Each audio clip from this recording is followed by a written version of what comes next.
How many reports are out there gathering dust here in the Republic after commissions or investigations of task teams has to be done in order to solve a certain situation? I'm just wondering, be it the electoral committees coming up with report. I remember Dr. Van Slabet, something along that line, the report about the banning of the parliament last year. Prior to this new banning of parliament again, there was a report also that came out with solutions and what needs to be done, which hasn't been done. Now we're getting another new investigation regarding the fires that happened at the parliament, and we'll be awaiting. I mean, you can name such reports, tons and tons of them, and you wonder why there are no implementations.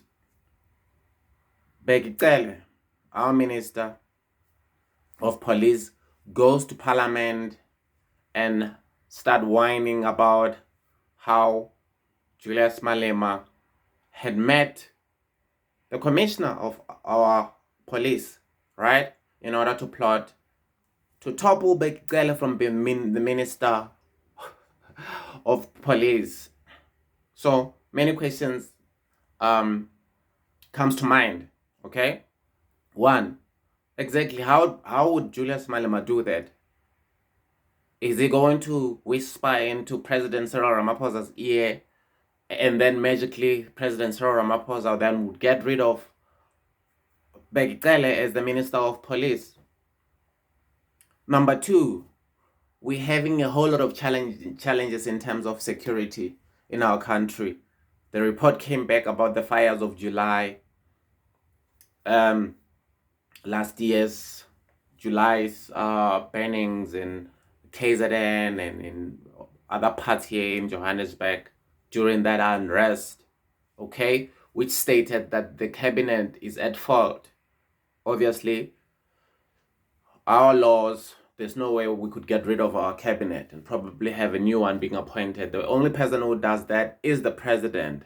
But it also emphasizes about the state of our national security in terms of our law enforcement agencies, how they didn't communicate with each other. That would mean the police, that would mean the military, that would mean the security, intelligence, and so forth, not being able to communicate, because within all these departments, you have different individuals of different factions, and therefore there's no free flow of information that would alert and preempt situations like this from happening, or if they do happen, have enough intelligence to infiltrate and in order to disrupt such occurrences. It's not going to happen.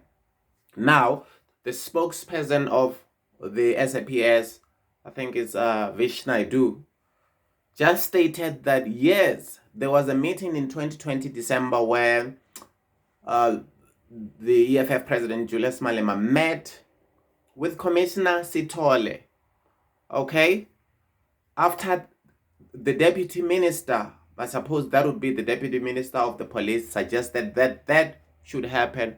Why?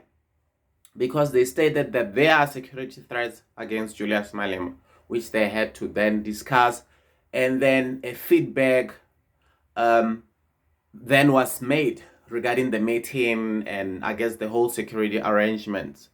You want to tell me that this is something that Minister Bheki Cele didn't know about, as he is the head and overseeing the police? I mean, really, here he is in parliament. Imagine now the whole nation sitting there watching the Minister of Police talking without substantiating what he's saying in parliament about a leader of this is the second opposition after the DA, whom he thinks got the capability of being able to get him being removed as the Minister of Police in the cabinet by a president of a leading party. I mean, how does that occur? And you wonder why there's just lawlessness, there's high crime rate, because the factions are at work, okay? And you want to ask me, what does What keeps the president at night? That is our President Cyril Ramaphosa. Now, you saw him laughing.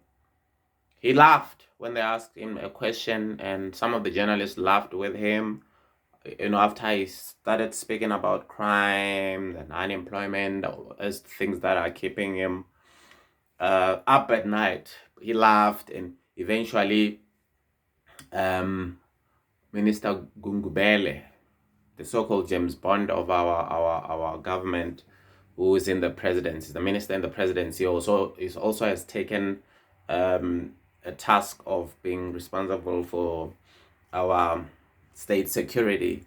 He stood up and said that the journalists should next time come up and have a dinner with the president and talk about football. And when he ended up, he asked the journalists to clap their hands, and some clapped their hands. So you're not going to get tough questions from the journalist asking the president about this situation, this peril that we're having as a nation, and get straight answers.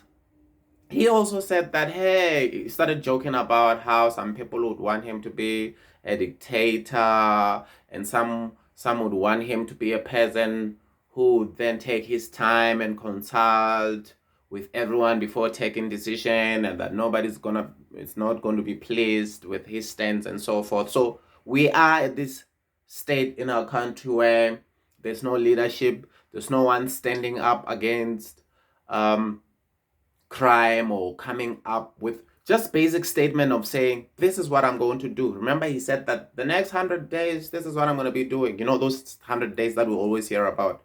So we getting nothing. The police minister, or state security, and everything that you think would be a priority, and employment and so forth. Even the so-called situations where the president said the government will create situations where it will be easy for employment to be created by the private sector. That is not happening. Okay?